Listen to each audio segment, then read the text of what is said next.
Hi guys, welcome to Teresa's Crafts and More. My name's Teresa and today we're going to be making roasted garlic buttered chicken. So you're going to want to use about a 5 to 6 pound baking chicken.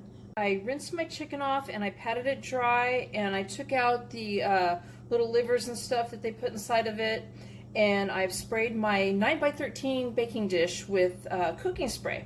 So my chicken's in there ready to go. I've got my oven preheating to 400 degrees, and this is 1 stick of melted salted butter, and to that I'm adding 2 crushed garlic cloves, or you could chop them. I have like a garlic press, and you should get one. Those things are just so much easier to do it with that instead of using a knife.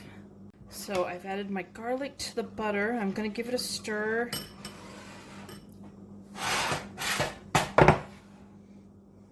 Now, if you're a little bit more adventurous, you could do 3 garlic cloves, but I'm just going to do 2. I want it to be garlic chicken, but I don't want it to be like so overwhelming. So I'm going to pour this over the top, kind of make sure I get it over the drumsticks here.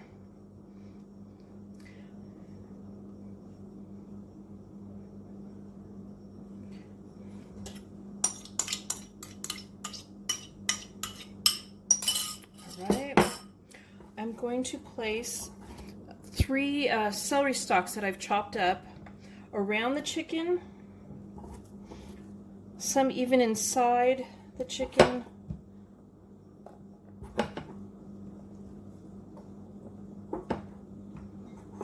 And I have 2 carrots that I've peeled and chopped, and I'm going to do that too.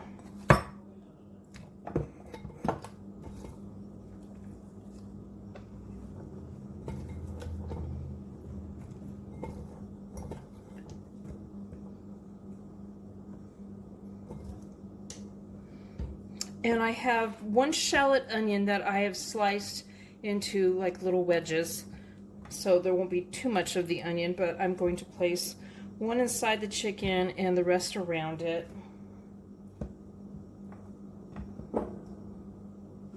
Now, if you need to tie up the legs together, that would be fine. I'm just going to go ahead. I think that they'll be fine. They're not hanging over so far, so it's going to be fine.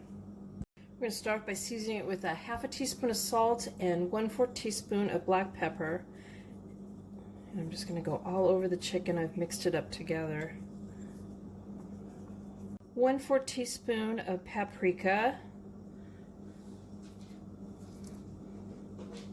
1/4 teaspoon of celery salt. And 1/4 teaspoon of sage. Alright, so I've covered it with foil and I've tinted it. I'm going to cook it for 15 minutes, and then I'm going to turn the heat down to 350 degrees and cook it for another 45 minutes with the foil on it. I removed the foil and I'm going to put it back in the oven for another 15 to 30 minutes, and we want the temperature to reach 165 Fahrenheit. I took it out of the oven and I'm going to let it rest for 15 minutes. There's my roasted garlic buttered chicken. I hope you guys liked this video. Please give it a thumbs up if you did, and thank you guys for watching. Bye!